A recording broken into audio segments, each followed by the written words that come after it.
Hey guys, welcome back here to today's edition of Intuitive Angling, and appreciate you guys swinging by the channel and hanging with me for a little bit. And guys, today I'm going to talk about why bass fishing YouTubers are sort of steering people in the wrong direction. Well, not all of them, but a lot of them are, in terms of telling you where bass live, where they really don't live, and what bass bite, what they don't really bite that good. And I sort of want to set the record straight here and give you guys sort of a reality check on this. A lot of it has to do with the people that are putting out bass fishing YouTube videos and the fact that they don't have a lot of experience behind it. So I sort of want to ground everybody a little bit and sort of tell them the reality of the situation, and think it's going to be a pretty enlightening video here. Also, guys, for get started, just a couple quick housekeeping tips, man. I just like to do every video. Thank you very much for everybody that's taken time to subscribe here to Intuitive Angling. Really appreciate that. Or everybody that's signed up as a Patreon or channel member. Big thank you from me and my family.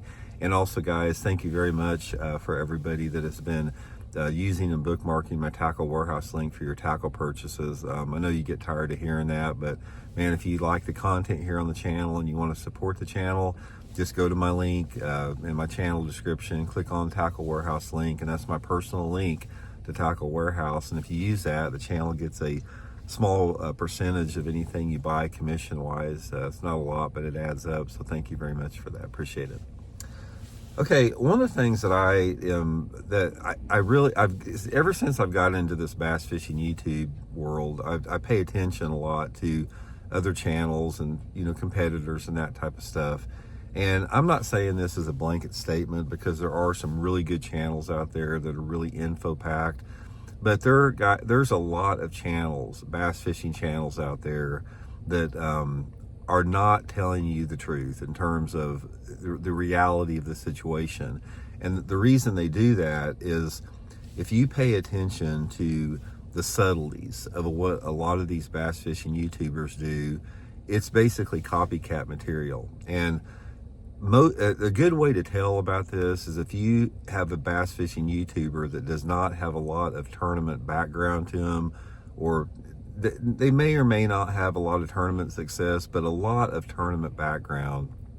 Tournament background is it's a proving ground. It's like a training to be a bass fishing YouTuber.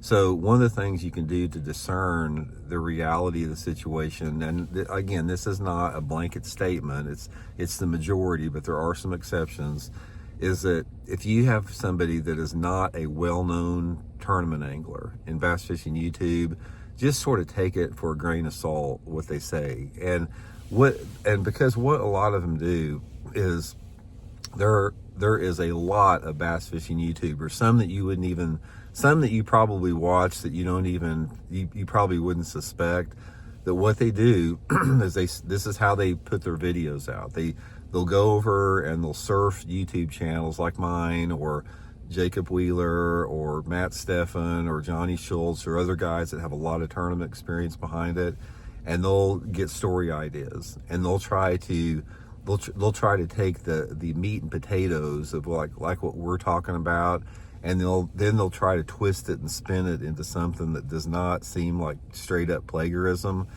And there's a lot of that going on, guys, a lot of it. So I just wanted to preface that. So what I'm saying on this is, some of these guys, when they do this, they're giving you information that's not right. And one of the biggest things that they do, and one of the biggest pieces of misinformation, is the fact when they tell you adamantly that bass live here, bass do this is what they do, this is how you catch them, this is how they do it.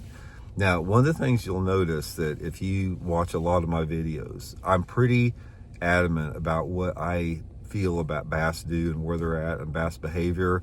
But a lot of times I will always add to it. It's like, now guys, this is most of the time. There are exceptions to the rule to this. For example, like I said, I can tell you guys that, during the month of March, under this set of conditions, you need to throw a crawdad wigglewort, or you need to flip a brown and orange jig, and this is what they're going to bite. And I'll say something like that, but I'm going to say then, one thing that you have to remember is this is what's going to work a lot of times, but sometimes it's going to be the direct opposite. Sometimes they're going to want a shad pattern crankbait or a black and blue jig based upon a different set of variables. So I always try to interject the fact that you have to have a starting point somewhere in bass fishing, and then you have to tweak it beyond there. Now, here is what a good bass fishing YouTuber that understands bass fishing, has been in the trenches for decades, will tell you.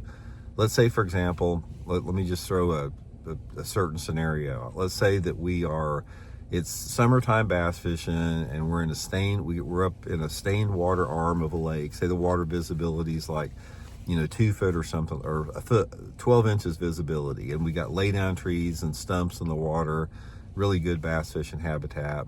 And in that situation, with the water being dirty, you're starting out and you're throwing a blackback chartreuse crankbait around, these shallow stumps and everything. And maybe you're catching a fish or two. But the thing about it, it's like that should work, because if you look at the cover, you're bouncing the square bill crankbait off the cover, and you need the bright colored crankbait in the dirty water, and everything intellectually sounds like this ought to work. Sometimes the bass don't pay attention to the intellectual reasoning, and you can throw like the perfect lure for that situation, and you may not catch anything, and then all of a sudden, maybe you're fishing with one of your buddies back in the boat that doesn't fish any at all, and he went down to Walmart that afternoon and bought a beetle spin at Walmart, and he's freaking whacking your butt on a beetle spin, a white beetle spin out of the back of the boat, and you're throwing this, $25 blackback chartreuse square bill crankbait around these laydowns, not catching anything. This is the most important thing that you have to remember in bass fishing, and it's a thing that the more that I fish, the more that I see is the deal, is that there's 2 elements that you have to remember. Number one is bass are where they're at, which means that you can say that bass, based upon all of the seasonal patterns and movements and that type of stuff, that bass should be on this spot.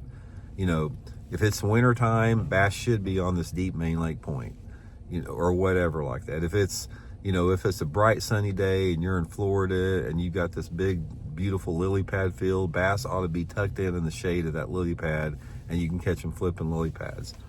That's one thing, but they're not. Bass are where they're at. Number 2 is that certain lures should work based upon everything, all the information you can assimilate. If you're in a clear water lake, like the water visibility is 4 foot and the water temperature is 75 degrees, and it's rainy and it's cloudy and overcast, light misty rain, they ought to bite a topwater lure. That's the bait that they should bite. But sometimes you'll throw it and you'll never get a bite on a topwater.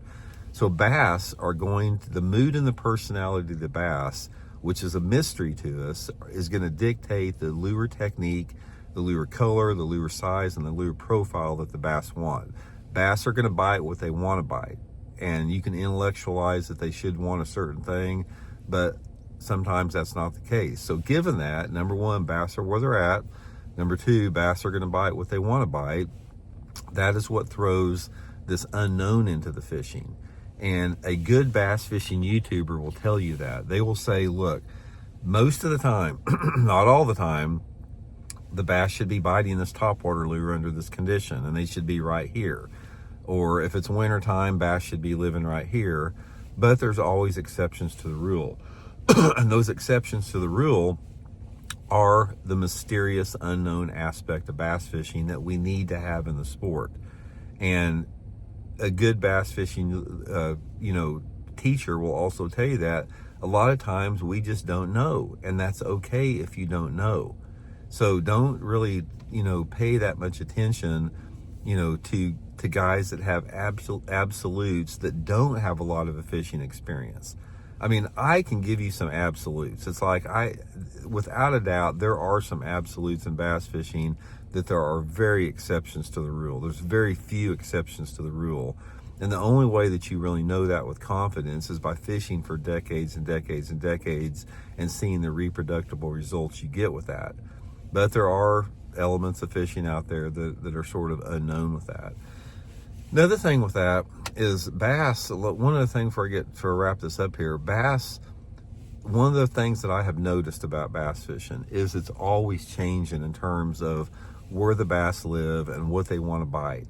And these changes are occurred pretty much from man-made activity. It's like as fishing pressure increases and there's more boats on the water and there's more noise on the water and there's more people fishing, bass make changes to survive and adapt to those changes. Because here's one of the things about a largemouth bass is, number one, they're smart. All these guys that say bass are stupid little pea-brain creatures don't know what they're talking about.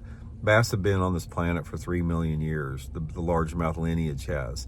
You do not survive as a species on the planet Earth for 3 million years being stupid. You don't. You will go by the wayside, like man will probably go by the wayside, because man is one of the most stupid creatures on the planet, because we destroy our very environment that sustain us. So bass are going to survive longer than humans are on this planet.